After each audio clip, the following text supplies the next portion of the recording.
Welcome to the very first episode of 2019 Beers and Budgeting. We're going to do it. Whether I like it or not. Hey, what's up, everybody? It's Justine with Debt Free Millennials, and this is my husband, Kyle. Hey. And we are going over our monthly expenses for January. So if you're new to the channel, be sure to hit subscribe. We talk about all things millennial, money, and debt-free living and how to get out of debt so that you can truly live a debt-free life. And part of that is going over your monthly income and expenses and doing that with either your partner, spouse, or your accountability partner. But the best part about budgeting? Drinking the beer. Is drinking the beer. That's where I come in. All right. So this month, we're going to Ballast Point. You can find Ballast Point pretty much nationwide. One of their more famous beers is their Sculpin. It's an IPA. But one of my favorites is Victory at Sea. Show them a close-up of that. This is so Ballast Point, Victory at Sea. Look at that. It's also 10% alcohol. Whoa. Yeah. So it's quite delicious. I'm really looking forward to this. We're not too far from their tasting room here in downtown San Diego. We were actually there last weekend. Had some Victory at Sea last weekend, doing it again this weekend. It's a pretty rough life. You've probably seen Ballast Point beers in the liquor store across the country. I think they've pretty much distributed everywhere at this point.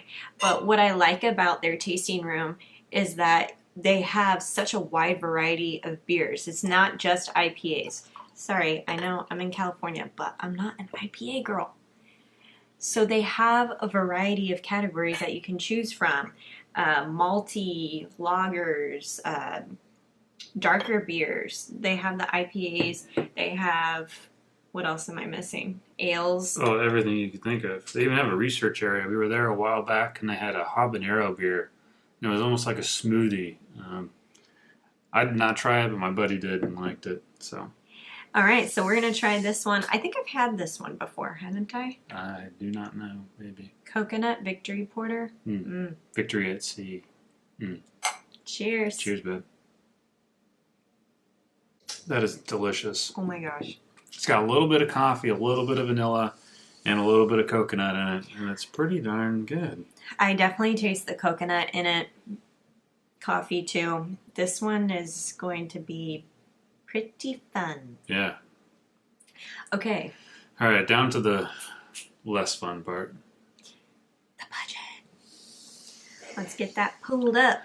All right, so for those of you who are just tuning in to Beers and Budgeting for the first time, this budget template that we have right up in here is the budget toolkit. This is the spreadsheet that we use to track our monthly income and expenses, and you can do the same thing by heading over to debtfreemillennials.com/toolkit and follow along with us. Now, I've added some modifications just for us because we know how we like to budget, and you can do the same thing too. Everything is movable inside of Google Sheets, or you can download it as an Excel file and hop into it. So the first subsection, fixed.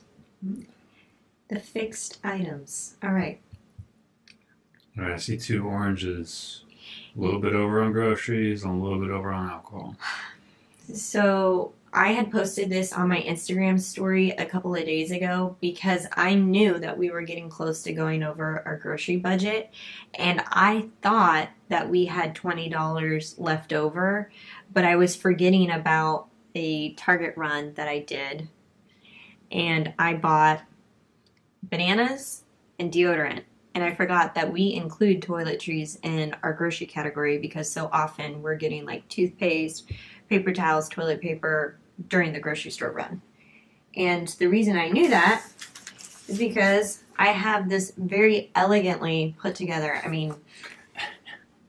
this envelope, handcrafted. So well decorated.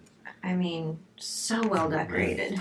And I put all of our grocery receipts inside of it so I could quickly add that up because we don't use cash envelopes, we use credit cards, and this was just a really easy way for me to see exactly how much we had spent, but I forgot about my Target receipt. All right. Yeah, over by $1 on the alcohol budget. I don't care. Restaurants, we were under. Fun money, we were under by $100. Okay, but we were over quite a bit on our shopping. Mm-hmm. So let's take a look at the shopping. So Okay. Yeah. Upgraded our internet to something new. Yeah, and I'm actually quite enjoying the new speed. I had actually called Cox because they raised our bill, our internet and cable bill by $5. And $5, okay, is not enough, or not much, but when you multiply it by 12 months, that's $60 in a year that we could have used to go out on a nice dinner date. So I called them, I told them I was canceling the subscription, and instead they transferred me to their loyalty department and applied a new promo for us that included a upgrade on our internet speed. So we went from 15 megabytes to 30 megabytes. But in order to do so, we had to make sure that our equipment could handle those processing speeds, I guess.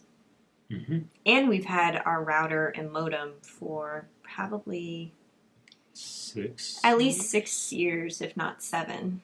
Yeah. So internet's gotten better since then. Yeah. I also pulled over our running totals from December from last year, and I had a question up here that I wanted to ask you about. So for running totals. Running totals of what? Right here, when we add up things for savings. Remember how you said you wanted to see running totals of things that we were saving so you rolled those over from last year. Yeah. Okay. Do we want to do that? No, I say it starts over at 0. You want to start over from 0? That's what I want to do. This is 2019 year. For everything? Well, we can't do it for Zoom membership or Chase membership because, I mean, those... Yeah, that's fine. Okay. I don't know. Did you just burp? Yeah, it was good. Okay. Did you add your decor budget line to this? Mm-hmm. Apartment decor. You want to start over on our clothing budget and haircut budgets? Yeah. That's what I'd like to do. Okay. And what's your reasoning behind that? It's a new year. I think we already decided what we were going to do with all that extra money. We decided to put it into our vacation fund. Right? Yes, that was partly because we had the extra paycheck. So the extra paycheck went towards that. This money is still sitting in our checking account. Okay. Move that over to vacation as well, or sure. Retirement? Sure. Retirement, down payment, vacation. Either one of those three could split it evenly between those three. Okay. Then this also brings up another question. Where should we record our savings versus actual expenses? Because this is what we set aside each month for, like my clothing budget, for example. But I didn't actually spend $50. Same with all this stuff up here. Like oil, tags, car insurance, blah, blah, blah. We're setting aside that money, but we didn't actually spend it. So where should we record the savings so that we make sure that we're not because if this is 0, then it's going to look like we have that $64 to spend, and I don't want to accidentally do that. Well, I would say you just keep it the way you had it, but for the ones where it is, those are fixed prices, right? Mm-hmm. But the ones where it's flexible, like you didn't spend $50 this month, so put a 0 there. And then the running total goes in the category, into the running total category on the right. So if you didn't spend any money in the past month, that should be a 50 instead of 240. Did I spend any money last month? Mm-mm.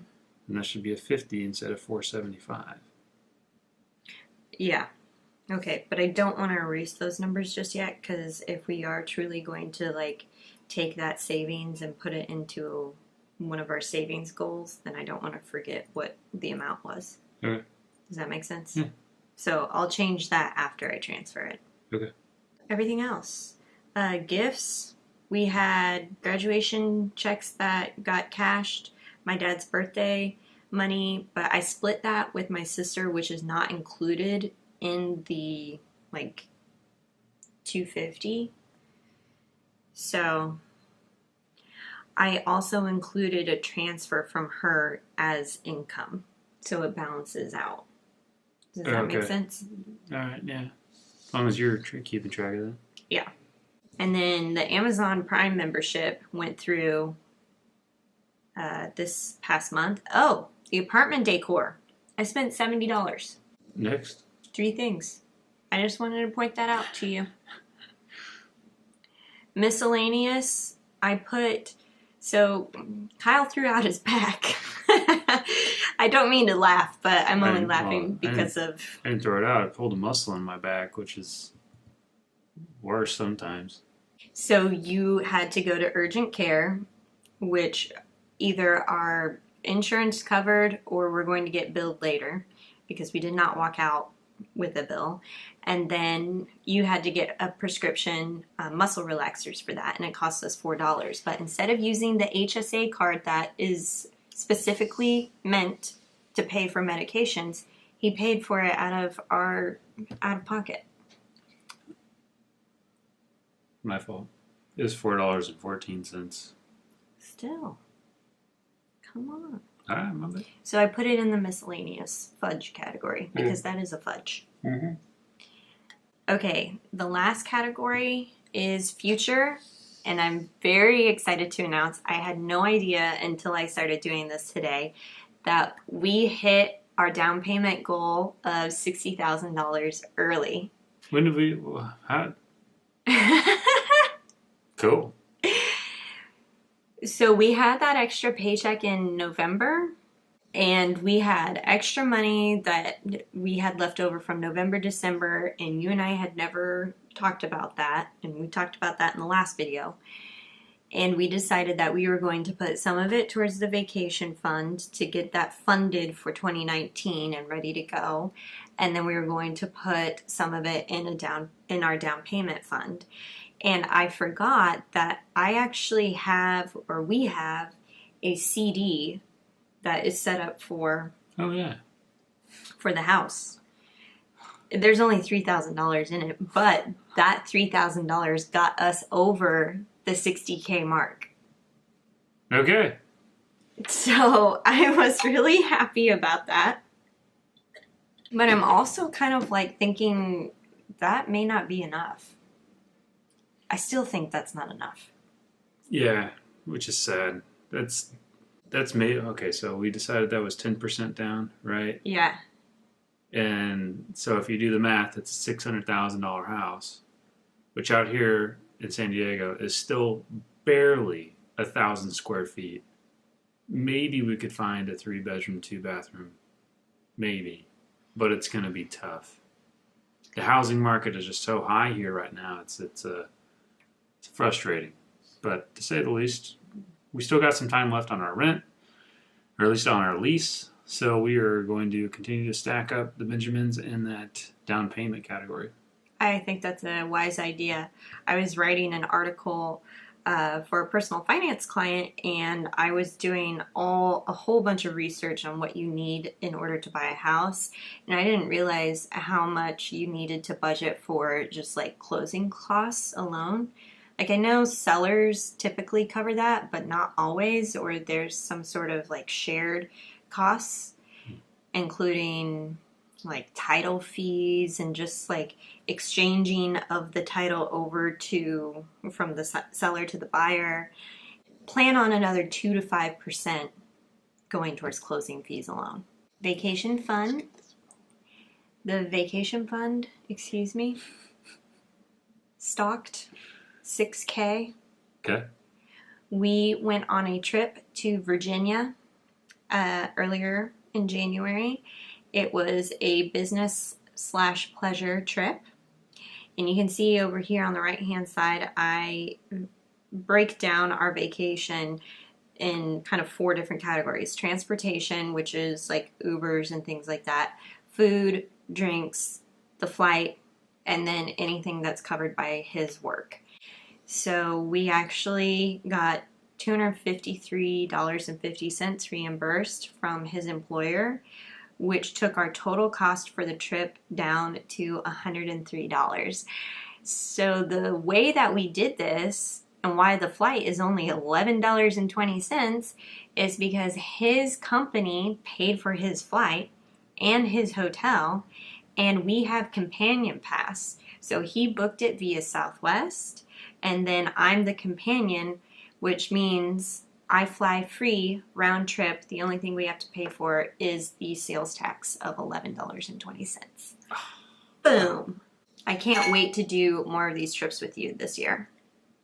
We also booked a flight back to Dallas. Yes, we go back to Texas a lot. We have a lot of our best friends there. Good friends. And the total that we spent on vacation expenses was $410 in January. So I already transferred over, and then the running total for the vacation fund, that's current. So Acorns, which I thought we had canceled. What? Sorry to me? Yes. Yeah, I didn't do that.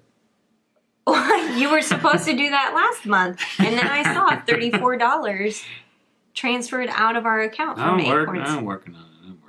So now I want to know exactly how much is in that account. It's going to be sad. You ready for this? Yeah.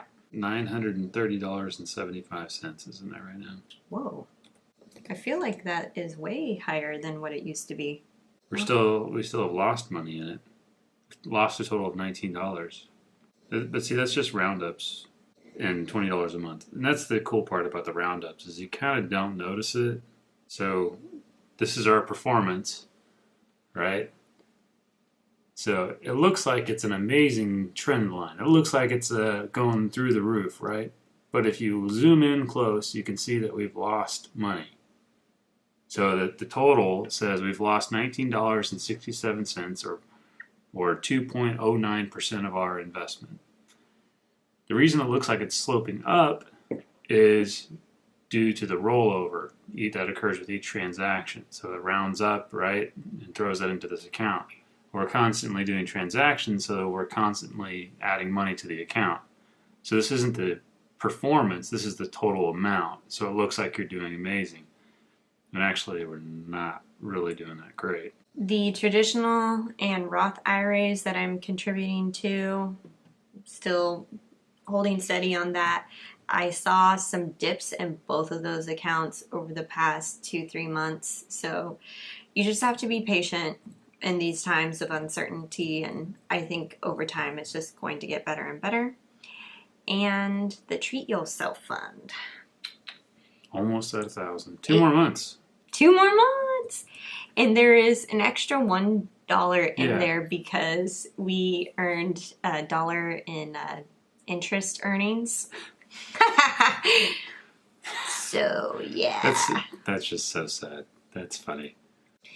So by March, we will have this money for Treat Yourself. Okay. So April essentially could be one of the weekends that we do it. Awesome. I'll be starting to think. So what do we have planned for February? You said you have a couple of trips that you are going to be taking. Yeah. Oh, one important part we didn't talk about. We still have $1,500, almost $1,600 left over. So we had some Christmas money that came through that we deposited in January. Does that include the cash? That includes 4 different checks. Deal. That we got for Christmas. And you got a big check to get a new golf putter. So that includes that. All right.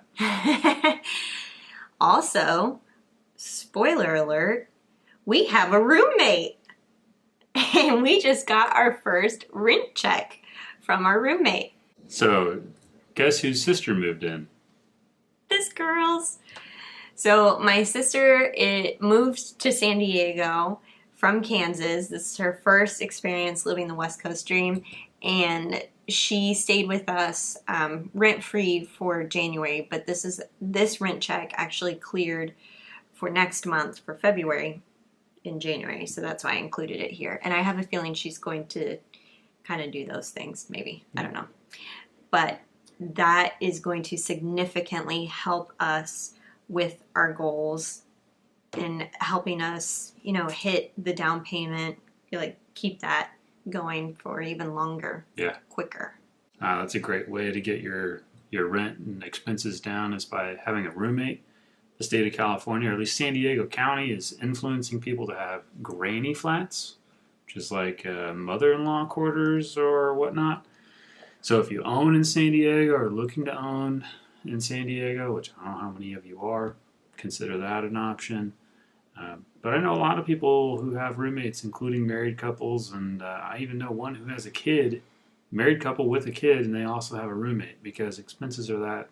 I don't know if that's a fair way to do life or that's just the way it is, but hey, we've enjoyed having the sister-in-law around. She's been a great help and whatnot. So I think it's been awesome. And a lot of people in the FI, financially independent community, talk about this. It's called house hacking. So if you live in an area that's a high cost of living, then you can do this house hacking where you have roommates, or you are, you know, doing some sort of shared living arrangement that's keeping your expenses down. If you saw our 2018 year-end budget review, then you know the rent expense is our biggest expense out of our budget. It actually was 37% of our budget. So this is a really good way to keep that expense down while enjoying the best parts of San Diego. I think if we keep on keeping on like this for February, we are grata. Sorry, I'm house hacking.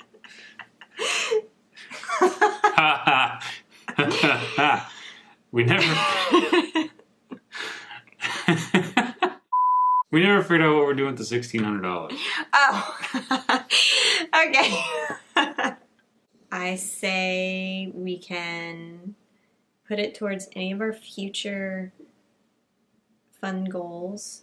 Also, we have, I know my sister's birthday is in February, so we'll probably do something fun for that. I'm sure something's going to come up. Valentine's Day. Valentine's Day, guys, which we had already briefly talked about doing something at home. We don't do big gifts because it's very expensive to get a dozen roses on Valentine's Day.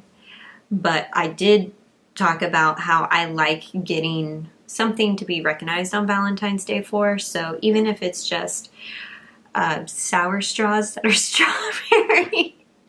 And I've heard this for like 4 days now. Dr. Pepper. All the junk food. I already got her a gift, so. Okay.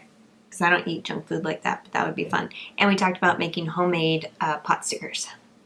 We still have to figure out what we're going to do with the $1,600, which sounds like maybe we need to shoot some ideas back and forth and then make a decision moving forward, right? How about another beer? We'll figure that out. Okay. If you like this video, please give it a thumbs up and let me know in the comments how you did with your first month of 2019 in your budget. And if you like these videos, let me know in the comments. We love doing this because it keeps us accountable to our budget, and I think it shows what two millennials with real income and real expenses, what it looks like and what are some of the decisions that we have to make in order to continue to live a debt-free life. All right, you guys, we will see you in another video next month. All right. Thanks. Cheers. Bye.